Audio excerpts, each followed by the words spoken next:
Greetings, I'm Glenn Witecki from the Witecki Law Office in Schenectady. There are many other segments we posted, video segments on the website that have to do with legal documents, wills, powers of attorney, healthcare proxies, trusts, and so forth. Now I'm going to talk about the Medicaid process for single individuals. And in this context, I'm really talking about Medicaid, nursing home Medicaid for single individuals. A single individual in New York State is only allowed to have $15,750 in what are called resources, which you may normally think of as assets. That includes bank accounts, cash value on life insurance, automobiles. You add it all up, you're only allowed to have $15,750. Although in some counties you are allowed to have an automobile value-wise on top of that of a few $1,000s, but you should just think of it as you're only allowed to have $15,750, and you're expected to spend down other resources till you get to that point. Also, for any gifts, for any uncompensated transfers you've made to anyone within the previous 5 years of applying for Medicaid, then in upstate New York, for every $11,200 in value you've given away, there's a 1-month penalty period when you can't get Medicaid, because the presumption is you could have taken that $11,200 plus your other income and you could have paid for your own nursing home for 1 month. So therefore, for every $11,200 you've given away in the past 5 years, you can't get Medicaid for 1 month. That's your penalty period. That's different from the look-back period. The look-back period means when you're applying for nursing home Medicaid, the county in which you apply is looking back over 60 months, 5 years of transactions. They're looking for uncompensated transfers of $2,000 or more.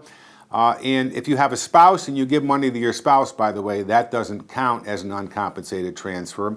And neither does a transfer to a certified blind or disabled adult child. Those are exempt transfers that don't cause penalties. But other than that, other than a spouse or a certified blind or disabled child, you can't give away your money and then go in and expect for Medicaid to pay for your nursing home expenses, especially since right now we hear that New York State is running a $13 billion budget deficit, and we can presume that counties are going to be more aggressive than ever in terms of getting people to try to pay for their own nursing home expenses, and therefore finding problems with transactions people have made in the past 5 years. So 5 years is the look-back period over which they look. Within that 5-year period, they look for uncompensated transfers of $2,000 or more. They add them all together, and for every $11,200, there's 1 month when you can't get Medicaid. The way to preserve some assets is to have a power of attorney with gifting authority, so your agents can make transfers to family members even if you haven't done any prior planning. And in order to accomplish that, you need a power of attorney with a gift rider. I encourage you to look at other videos on this site that talks about powers of attorney and Medicaid trust and so on and so forth. So to make a long story short, to conclude this video, let's say we have a single individual who has $500,000 in assets or resources, has never done any prior planning, and needs a nursing home tomorrow. The short and sweet of it is, if they have income of about $3,000 or $4,000 a month, we could take half of their money and give it to family members.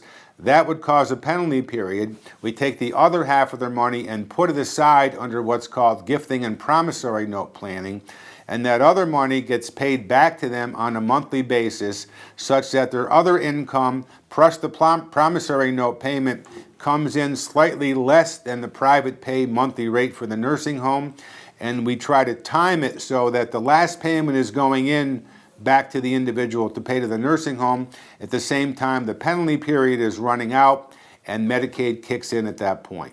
Thank you very much. We encourage you to look at other videos on the site. One last thing I want to add about the single individual's Medicaid application is that retirement accounts, 401ks, IRAs, 403bs, New York deferred comp, all of those, if you put them in an accelerated payout status, such that they're going to pay out completely over the actuarial life expectancy of the person who owns the account, then you get some added protection and they will leave the rest of the account alone. So if you're 73 years old and you have a 15-year life expectancy and you need nursing home Medicaid, then so long as you draw 1/15 of your retirement account that year, they will leave the other 14/15 alone. And the following year, you're expected to draw a 14th, and the next year a 13th, and so forth. So retirement accounts do get extra protection.